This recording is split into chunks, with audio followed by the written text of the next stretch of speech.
Meus queridos, nós vamos compartilhar a palavra de Deus nesse momento.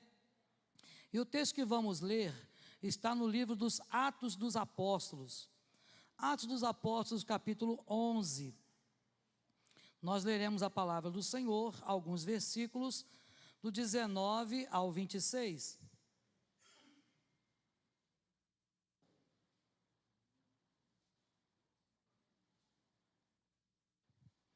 Atos dos Apóstolos, capítulo 11, do 19 ao 26, assim nos diz a palavra do Senhor. Então os que haviam sido dispersos por causa da perseguição desencadeada com a execução de Estevão, se espalharam até a Fenícia, Chipre e Antioquia, não divulgando a mensagem a ninguém além dos judeus. Alguns deles, entretanto, eram de Chipre e de Cirene, e que chegaram até Antioquia, pregaram também aos gregos, apresentando-lhes o evangelho do Senhor Jesus. A mão do Senhor estava com eles, e muitos creram e se converteram ao Senhor. Assim que a notícia desse fato chegou ao conhecimento da igreja em Jerusalém, eles decidiram enviar Barnabé a Antioquia. Tendo ele chegado e vendo a graça de Deus, alegrou-se e encorajava a todos para que permanecessem fiéis ao Senhor com firmeza de coração. Era ele um homem bom, cheio do Espírito Santo e de fé, e uma multidão considerável de pessoas foi acrescentada ao Senhor. E aconteceu que Barnabé decidiu viajar para Tarso, a fim de encontrar-se com Saulo. E assim que o achou, levou-o consigo para Antioquia. Então, durante 1 ano completo, Barnabé e Saulo se reuniram com aquela igreja e ensinaram a muita gente. Em Antioquia, os discípulos foram pela primeira vez chamados cristãos. Amém. Que o Senhor aplique, meus irmãos e irmãs, esta palavra ao meu e ao seu coração nesta noite, em nome de Jesus. Meus queridos irmãos, nós sabemos que cada um de nós tem uma missão. E eu, quando fico pensando na nossa missão aqui na terra, talvez você já tenha pensado assim: a minha missão é ser pai, a minha missão é ser mãe. Talvez você já tenha pensado: a minha missão é ser um médico, é ser um advogado, a minha missão é ajudar alguém, talvez no ministério de misericórdia. E o fato, irmãos e irmãs, é que cada um de nós foi criado por Deus e chamado pelo Senhor com uma missão específica. Nós temos sim uma missão enquanto pessoa, temos uma missão enquanto participantes da sociedade, temos uma missão enquanto sal da terra e luz do mundo, isto é, enquanto crentes no Senhor Jesus. E esta missão precisa ser cumprida na nossa vida. E a pergunta que nós precisamos fazer é: qual é a missão do cristão? Qual é a missão do cristianismo? Será que a missão do cristianismo é cura? Será que a missão do cristão é exorcismo? Será que a missão do cristão é realizar milagres? Nós, na verdade, ficamos pensando qual a verdadeira missão que nós temos na nossa vida enquanto crentes em Jesus. E a resposta a estas perguntas é que a nossa missão é a transformação integral do ser humano. Nós fomos chamados para transformar vidas, fomos chamados para pregar o Evangelho. E você vai observar que no texto que nós lemos, o livro dos Atos dos Apóstolos é um livro que conta a narrativa, a história do início da igreja. A igreja ali composta daquelas primeiras pessoas que absorveram o Evangelho, que puderam crer em Jesus como Senhor e Salvador das suas vidas. Pessoas estas que haviam vindo para a festa do Pentecoste, e muitas delas vieram bem antes do Pentecoste, chegaram porque as viagens eram viagens longas. Então era preciso que se programasse as viagens, e muitas famílias inteiras chegavam a Jerusalém muito antes da festa do Pentecoste. E algumas destas famílias, centenas delas, chegaram inclusive próximo e durante a crucificação de Jesus. Muitas dessas famílias acompanharam o tempo ali da crucificação de Jesus. E Jesus é crucificado, morto, sepultado, ele ressuscita dentre os mortos pelo poder do Pai e vai assunto aos céus. E quando Jesus vai assunto aos céus, ele dá uma ordem para os seus discípulos que ali estavam, dizendo: olha, ficai em Jerusalém, até que do alto vocês sejam revestidos de poder. Mas poder não à toa, poder não para guardar para vocês, mas poder para ser minhas testemunhas, poder para fazer a diferença, poder para ser verdadeiro crente. Para isso eu e você recebemos poder. A palavra poder no Novo Testamento é algo muito interessante, porque é a palavra dínamos, é a palavra de onde deriva a dinamite, a explosão. Então o poder, a dinamite, a explosão é Deus. A Bíblia diz que tudo é força, mas só Deus é poder.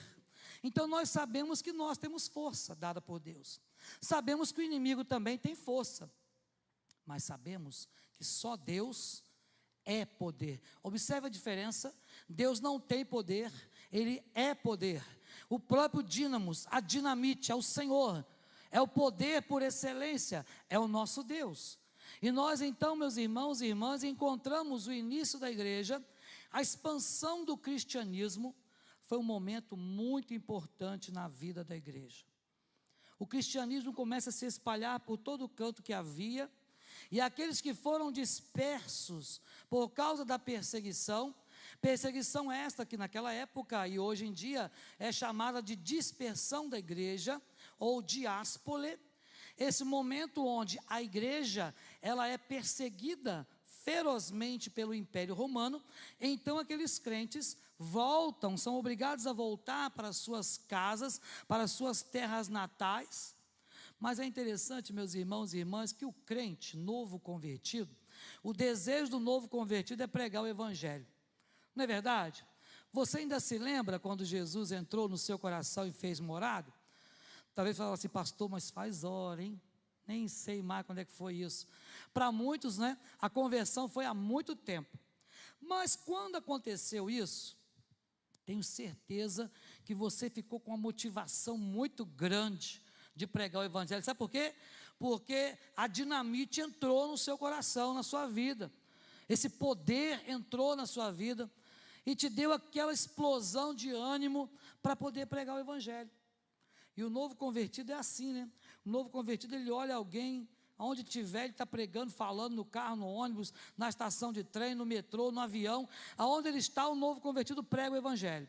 Mas sabe por quê?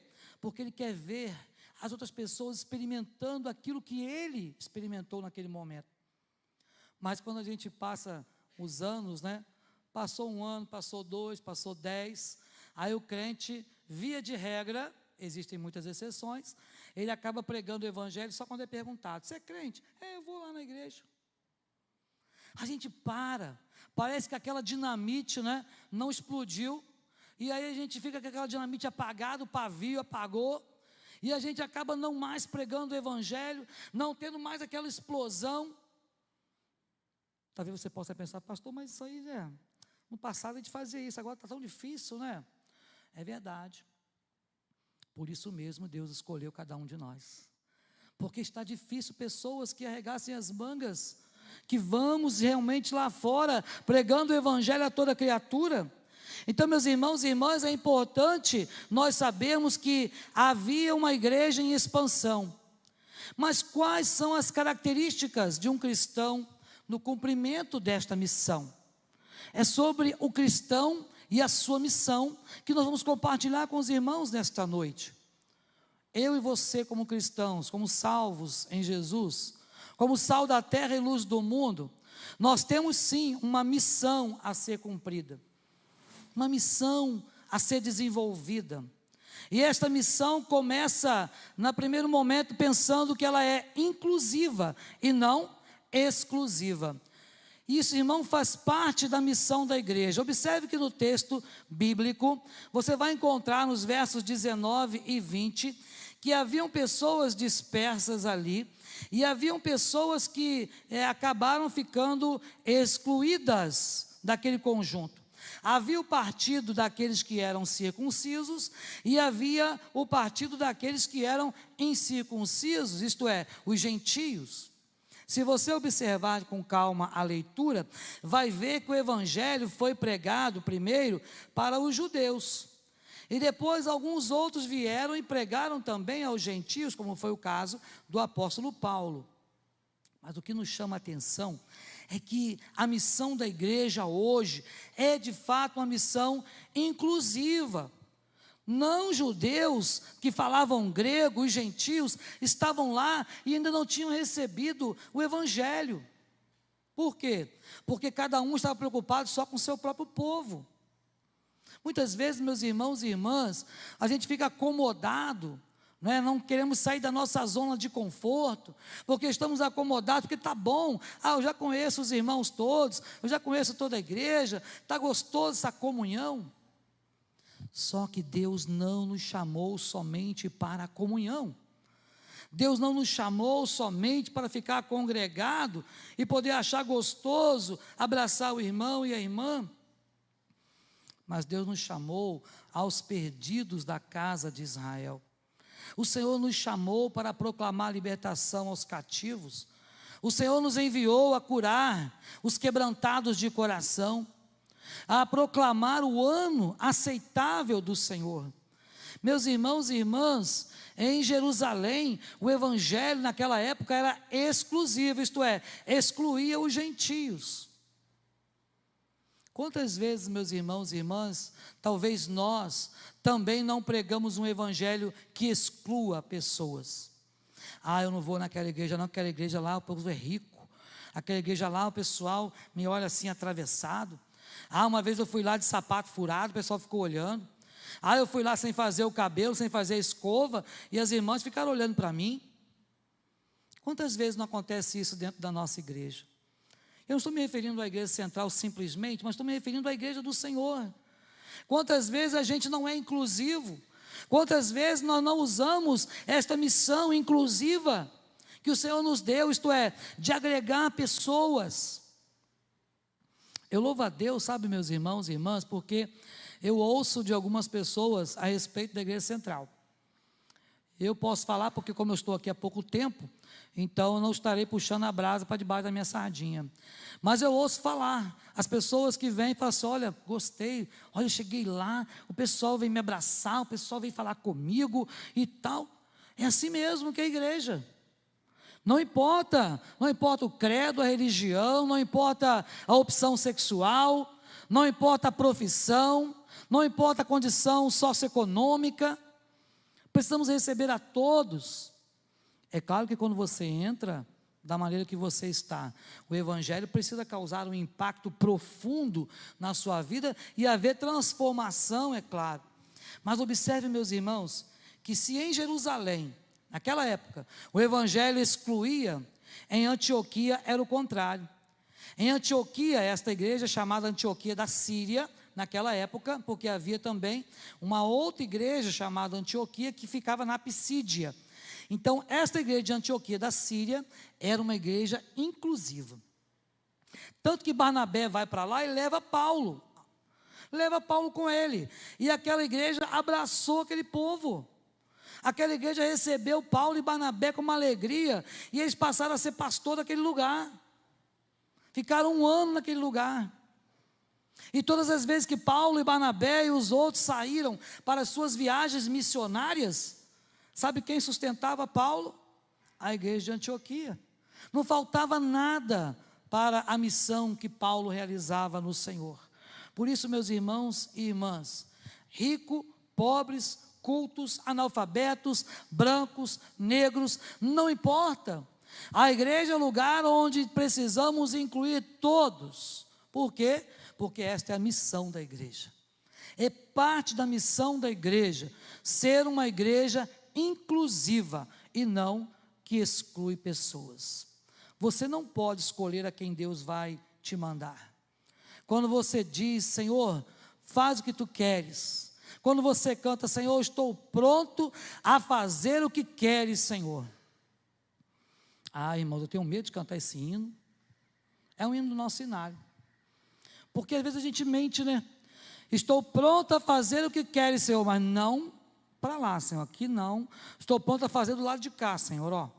Estou pronto a fazer se for ali, né, na Pilinca, Senhor, né? Mas lá na tal lugar, não, Senhor, não, lá não. Né? Lá perto da casa do Juarez, não, lá não, Senhor. Sabe, às vezes estamos assim. Sabe, queremos fazer a missão, queremos realizar a obra do Senhor, mas estamos querendo que Deus faça o que eu quero. Queremos ir onde eu quero ir. Meus irmãos e irmãs, nós temos vários casos de missionários. E eu já fui de Jocum, né, jovens com a missão, e vários missionários já foram para a missão e voltaram frustradíssimos.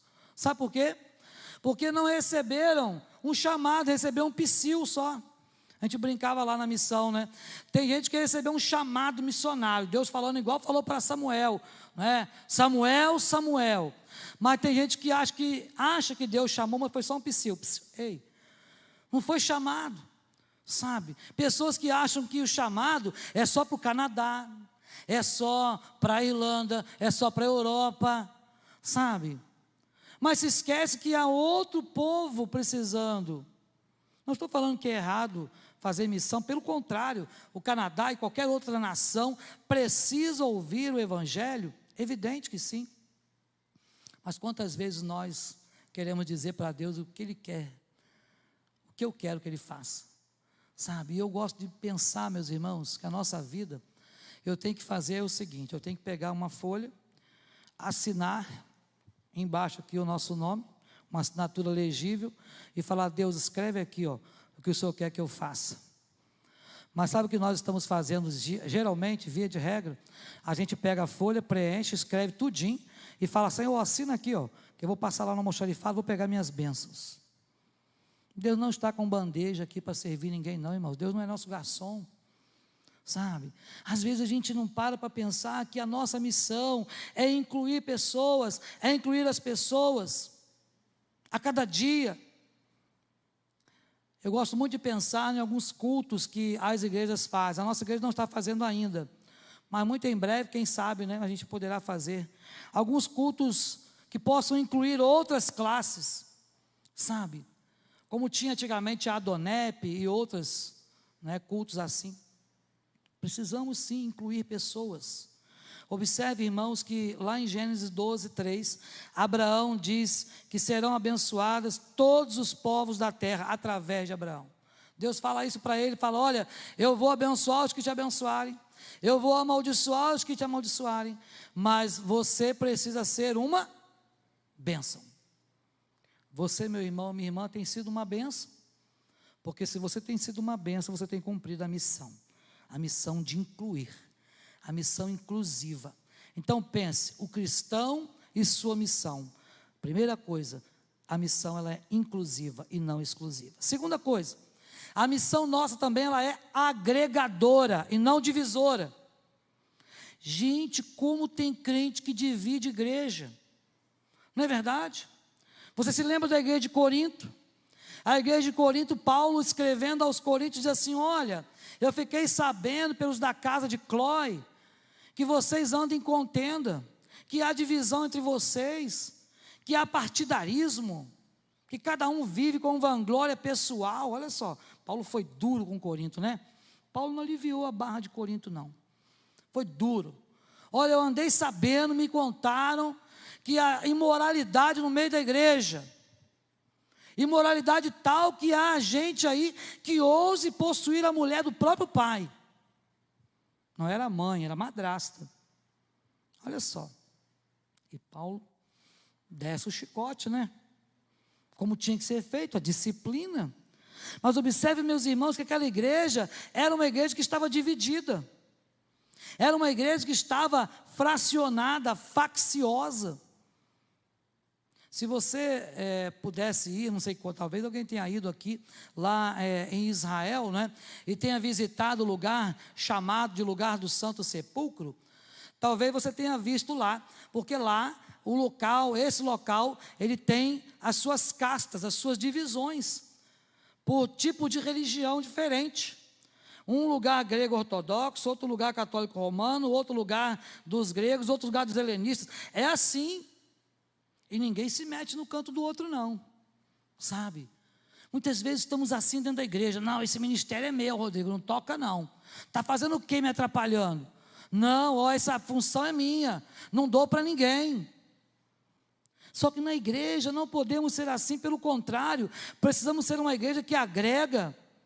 Observe, meus irmãos, os versos 22 a 24, que nós lemos, diz assim, olha, assim que a notícia deste fato chegou ao conhecimento da igreja em Jerusalém, eles decidiram enviar Barnabé a Antioquia. Tendo ele chegado e vendo a graça de Deus, alegrou-se e encorajava a todos para que permanecessem fiéis ao Senhor, com firmeza de coração. Observe alguns sentimentos que agregam. Precisamos nutrir no nosso coração sentimentos que agregam.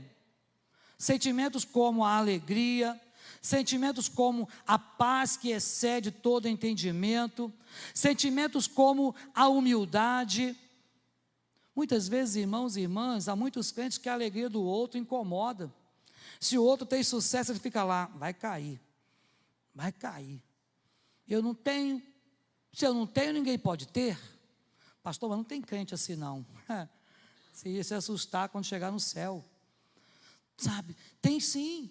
E nós precisamos observar o que Deus quer de nós, sentimentos que agregam, como alegria, como paz, como dar frutos para o Senhor, como a misericórdia, isto é, querer e desejar ajudar o seu próximo. Ah, meus irmãos e irmãs, observe que naquele momento, aquela igreja, ela se alegrava. Barnabé não tinha participado daquele processo todo da igreja de Antioquia, mas ele chega lá e ele se alegra com aquela igreja, e aquela igreja se alegra com ele, e aquela igreja pôde agregar mais valores. Muitas vezes, meus irmãos e irmãs, quando chega alguém na igreja que tem algum dom, algum talento, logo tem aqueles que ficam enciumados, né? Ah lá, vai tomar meu lugar no louvor. Ó, já chegou fulano, ó, chegou tocando instrumento, olha lá, sabe? Não, a igreja, a nossa missão é agregar. Observe que Barnabé e Paulo agregou valor àquela igreja de Antioquia. Agora era um peso maior, ensinava aquelas pessoas. Observe, meus irmãos, uma característica é ser bom, cheio do Espírito Santo e fé. Olha o versículo 24. Barnabé era um homem bom, cheio do Espírito Santo e de fé. Quem não quer um homem desse trabalhando na igreja? Quem não quer uma mulher cheia do Espírito Santo e de fé, trabalhando na casa do Senhor, agregando valores? É claro que você também pode agregar valores com a sua profissão, com a sua qualificação profissional, evidente que sim. Agora, irmãos, como é difícil às vezes a gente conseguir ajuda, né? Ajuda. Eu me lembro que quando fazíamos na igreja que eu pastoreei lá em Cuiabá, fizemos um mutirão para fazermos um dia de ação social. E era um dia para ter médico, dentista, esse negócio todo, né? Igual nós fizemos lá em Vila do Prata. E tentamos conseguir as pessoas. Só na igreja tinham 4 médicos, tinha um dentista, tinha advogado, tinha um monte de gente dessas profissões boas aí, que podiam ajudar. Mas não conseguimos ninguém, porque muitas vezes as pessoas não estão disponíveis. Porque hoje em dia, meus irmãos e irmãs, em primeiro lugar na nossa vida está eu. E aí, em segundo lugar na nossa vida, eu de novo. Aí você pensa assim, pastor, então em terceiro lugar é Deus, né? Não, é eu de novo. Muitas vezes estamos assim, pensando em si mesmados, sabe? Buscando somente os nossos próprios interesses. E sabe o que Jesus falou para um cidadão que viveu assim? Louco. Hoje mesmo te pedirão a tua alma. E o que tens ajuntado, para quem será? O Senhor nos manda juntar tesouro aonde, irmãos? Pastor, então isso quer dizer que eu tenho que andar de chinela havaiana, eu tenho que andar maltrapilho? Não, pelo contrário. Pode ter, pode possuir, deve buscar, deve sim, ter condições melhores, com certeza. Mas essas coisas não podem tomar o lugar de Deus no seu coração. Porque temos que tomar cuidado, porque onde está o nosso tesouro, aí estará também o nosso. Então precisamos tomar cuidado. E qual é o resultado de uma igreja que agrega? O resultado é que muitas pessoas são acrescentadas ao Senhor. Se você observar, aquelas pessoas foram acrescentadas, grande número de pessoas. Irmãos e irmãs, esse tempo lá na igreja de Antioquia e também nas igrejas daquela região, foi o tempo de maior expansão do reino de Deus, de maior expansão do cristianismo até hoje. Nunca houve tamanha expansão do evangelho. Por quê? Porque as pessoas tinham sede de Deus. As pessoas tinham sede de falar do amor de Deus.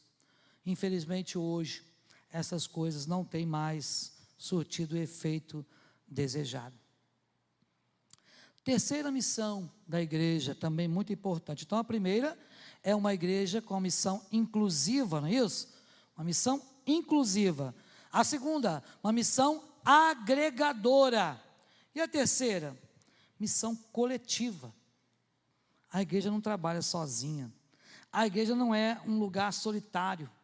Não pode ser um lugar solitário. Observe o versículos 25 e 26. E aconteceu que Barnabé decidiu viajar para Tarso, a fim de encontrar-se com Saulo. E assim que o achou, levou-o consigo para Antioquia. Então, durante o ano completo, Barnabé e Saulo se reuniram com aquela igreja e ensinaram muita gente. E em Antioquia, os discípulos foram pela primeira vez chamados de cristãos. Barnabé entendeu que a missão da igreja não é solitária. Deus não deu missão de um homem só, de uma pessoa só. O próprio Jesus não fez a sua missão solitariamente. O próprio Jesus chamou 12, agregou multidões ao redor dele, porque a missão da igreja, a missão do cristão, ela é coletiva, não solitária. Precisamos reconhecer o potencial de crescimento dos outros. Barnabé reconheceu o potencial de Saulo e o levou consigo para a sua primeira viagem até Antioquia. Muitas vezes, irmãos e irmãs, a gente acha que, o irmão não sabe ler direito, vou botar ele lá na frente para pregar, o irmão não sabe, a irmã não sabe. Não, é preciso ter a condição e o desejo de aprender. Não é errado não saber, não é verdade? Não é errado. Quando o conselho se reúne no final do ano, vamos fazer as nomeações. Aí começa uma via crucis, né, presbíteros? Começa uma via crucis, liga para um, não posso. Ano que vem tem meus projetos pessoais. Ano que vem não vai dar. Pastor, não, procura outro. Não dá. Sabe, é tanto não dá, não posso, não quero, não vou, não aconteço. A gente às vezes tem que colocar um irmão fazendo 3, 4 coisas. Porque aquele irmão, aquela irmã está disposto, está disponível. Eu fico imaginando se Deus não estivesse disponível para nós. Não é verdade? Imagina, Senhor, me abençoa. Espera um pouquinho aí, fica aí sozinho um pouquinho, que eu vou ali atender os irmãos, estou ocupado agora. Volta semana que vem. Liga depois. Sabe? Não, ano que vem você passa aqui. Irmãos, nós precisamos sim trabalhar no coletivo. Precisamos trabalhar. Tinham dons espirituais e qualidades diferentes, Paulo e Barnabé. Sim, eles eram diferentes. Aqui nós temos várias pessoas diferentes. Cada um tem um dom dado por Deus. Cada um tem um talento nato que aprendeu. Usemos os nossos dons na obra do Senhor. Usemos os talentos que Deus nos tem dado para falar do amor de Cristo, para ministrar na igreja, para agregar pessoas, para de maneira coletiva fazer a diferença. Os cristãos daquela época, em sua maioria, novos convertidos, em sua maioria gente sem instrução, naquela época não tinha escola, mas sabe o que acontecia? Eles tinham o dínamos, eles tinham o poder. E a Bíblia diz que o poder de Deus se aperfeiçoa aonde? na nossa fraqueza. Paulo disse isso: quando estamos fracos, aí que estou forte. É assim. Então, o crente fraco, ele é mais poderoso que o diabo. Sabe, porque o Espírito Santo habita em você, meu irmão e minha irmã. Mas nós precisamos sim entender que muitas vezes o irmão ou a irmã não foi instruído na melhor universidade, não estudou na melhor escola da cidade, mas nem por isso, né, ele vai deixar de fazer, de praticar o Evangelho, de falar do amor de Cristo, porque a maior mensagem, ou a melhor mensagem que você pode pregar, é aquilo que Deus fez na sua vida. Deus fez alguma coisa na sua vida? Deus mudou alguma coisa na sua história? Deus mudou alguma coisa na sua família? Deus tem te abençoado de alguma forma? Então prega esse negócio, prega isso. Essa é a melhor mensagem que você possa pregar. O cristão precisa aprender a trabalhar em equipe. É difícil, né? Todo mundo que sabe trabalhar em equipe não. A gente sabe que é difícil, porque às vezes na equipe, na escola, quando eu estudava, não faz muito tempo isso, lá na escola primária, né?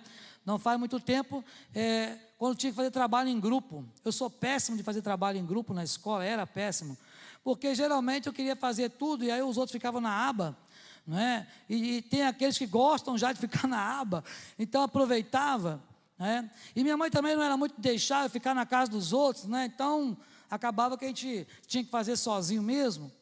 Mas o fato, irmãos e irmãs, que na igreja não pode ser assim. Na igreja temos que fazer como? Um ao outro ajudou, e ao seu companheiro disse: esforça-te, vamos juntos nos esforçar. Jesus fez isso. A igreja é importante por isso, porque a igreja trabalha no coletivo. A igreja é um corpo, e não é um corpo de várias cabeças. Nós não somos um corpo anômalo, não. Nós somos um corpo perfeito, só com uma cabeça, e a Bíblia diz que a cabeça da igreja é Cristo. E como corpo temos muitos membros. Hoje em dia estamos no momento da ciência muito bom, de transplantes, né? Já se faz transplante de muita coisa.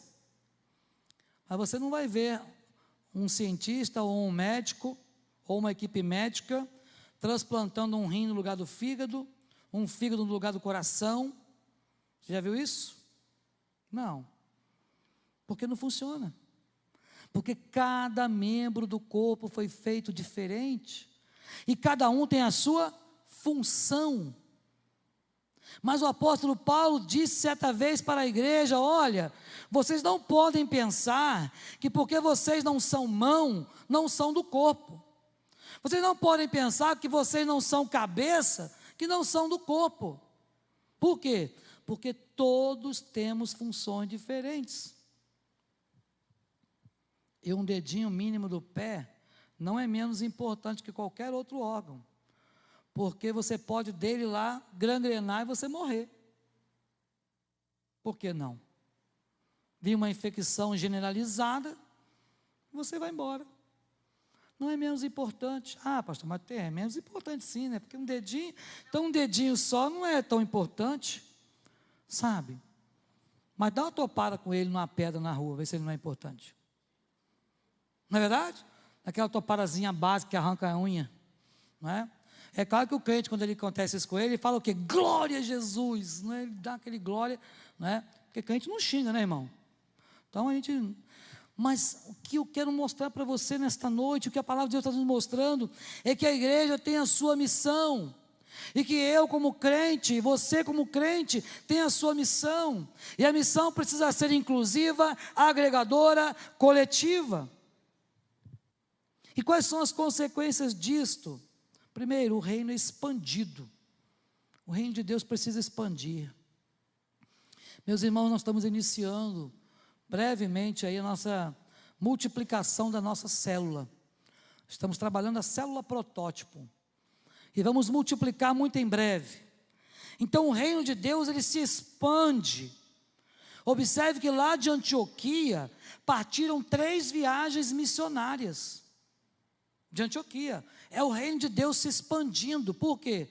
Porque a igreja de Antioquia era uma igreja inclusiva, agregadora e coletiva. Aquela igreja enviava missionários. A igreja de Jerusalém, ela se tornou irrelevante, porque era uma igreja que excluía, era uma igreja dividida, era uma igreja solitária. Não é à toa que aquele templo foi destruído várias vezes na história. Mas a igreja de Antioquia era uma igreja diferente, era expoente, ela falava da palavra, ela promoveu o crescimento. Mas também, uma outra consequência importante, é que o verdadeiro cristão, ele é identificado. Quando a igreja cumpre a sua missão, o verdadeiro crente, ele é identificado. As pessoas vão olhar para você, aonde você estiver, e vão dizer, olha, é crente.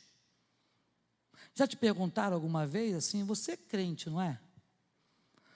Ou perguntam para você assim, você é crente?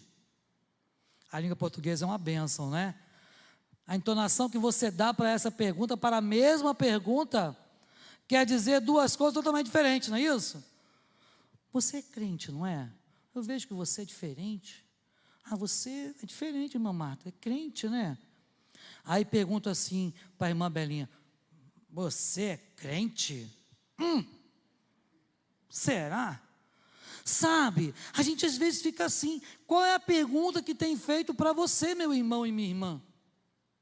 Que pergunta as pessoas têm feito a seu respeito? Porque a igreja agregadora, a igreja inclusiva, a igreja coletiva, ela é identificada. As pessoas têm prazer, olha, eu vou lá naquela igreja, aquela igreja lá o pessoal é pedra 90. Vou lá. Eu não sei, meu irmão e minha irmã, como você tem sido identificado. Mas se você observar, nós fomos chamados de discípulos, fomos chamados de santos, fomos chamados de irmãos, de fiéis, aqueles que vão sendo salvos. A igreja foi chamada de os do caminho. Mas todos esses adjetivos, ou nomes, ou substantivos, foram dados para que a igreja pudesse ser identificada. A pergunta final é, como você tem sido identificado? Quando as pessoas olham para você, quando as pessoas olham para mim, o que elas veem em mim? Sabe, meu irmão e minha irmã, que o que tem sido inventado aí, né, pelo inimigo, é que muitas vezes o crente é aquele que pode tudo ou que não pode nada. Há 2 extremos perigosos. A Bíblia diz que tudo me é lícito, mas nem tudo me convém. Então que você possa ficar com essa parte do convém. Será que convém?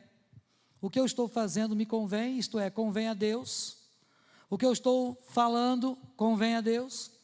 A forma que eu trato o meu próximo convém a Deus. A forma com que eu trabalho na igreja convém a Deus. Porque tudo me é lícito, mas nem tudo me convém. Por isso, meu irmão e minha irmã, nesta noite, eu quero te encorajar a pensar comigo e a orar comigo agora. E a orar falando, Senhor, eu não tenho exercido talvez a minha missão conforme deveria. Eu não sei se você tem exercido ou não. Mas se você não tem, meu irmão, exercido a missão que Deus colocou e confiou em suas mãos, como igreja e como crente, dá tempo ainda. Porque o Senhor está aqui nesta noite para transformar a nossa vida, para nos moldar, para fazer com que nós sejamos novas criaturas, para que como igreja eu possa ser visto de forma diferente, diferenciada, e possa realmente incentivar outras pessoas a fazer a vontade daquele que nos arregimentou. Eu quero orar pela sua vida nesta noite, pela nossa vida, e pedir ao Senhor que tenha misericórdia de nós, pois a cada dia nós vemos menos cristãos fazendo a vontade de Deus, a cada dia menos, porque a cada dia estamos preocupados mais com as nossas coisas e projetos pessoais do que com o reino de Deus. Mas o reino de Deus não é comida e nem bebida, mas o reino de Deus consiste em fazer a vontade do Pai. Faça a vontade de Deus e você vai ver como Deus irá abençoar a sua vida. Vamos orar? Feche os teus olhos por alguns instantes. Vamos conversar com o Pai. Senhor, sabemos, ó Deus, que Tu és um Pai bondoso, um Deus zeloso e amoroso, que se preocupa com o que acontece com a Tua igreja, a Tua noiva. Deus, mas por vezes nós deixamos de fazer aquilo que lhe agrada. Por vezes deixamos de cumprir o papel agregador, papel coletivo, inclusivo, porque, ó Deus, muitas vezes pensamos somente em nós. Pai, tira de nós todo o egoísmo, todo o egocentrismo, tira de nós, ó Deus, toda a soberba, nos faz, ó Deus, mais humildes diante da Tua presença. Pai querido, transforma a nossa vida de maneira que sejamos servos e servas que agradam ao Senhor. Pai querido, som do nosso coração nesta noite. Deus, vê se há em nós algum caminho mau e guia-nos, Senhor, pelo caminho reto e eterno que é Cristo Jesus. Pai, nos dá condições de podermos realmente fazer a diferença. Queremos ser sal da terra e luz do mundo. Queremos, ó Deus, que a Tua igreja, ela cresça. Queremos que a Tua igreja, ó Deus, ela seja diferente. Por isso, ó Pai, que o Senhor esteja cuidando de nós, falando melhor ao nosso coração, ministrando melhor, ó Deus, Tua graça sobre nós, para que de fato, ó Deus, sejamos uma igreja que venha agradar ao Senhor em tudo que fizermos. Faz assim conosco nesta noite, para a honra e glória do Teu santo nome, em nome de Jesus. Que a graça do nosso Senhor e Salvador Jesus Cristo, o amor de Deus, o nosso eterno, soberano e bendito Pai, que a consolação, a comunhão e a unção do Espírito Santo do Senhor repousem, irmãos e irmãs, sobre cada um de vós e convosco permaneçam, não somente hoje, mas por todo sempre e sempre. Amém e amém.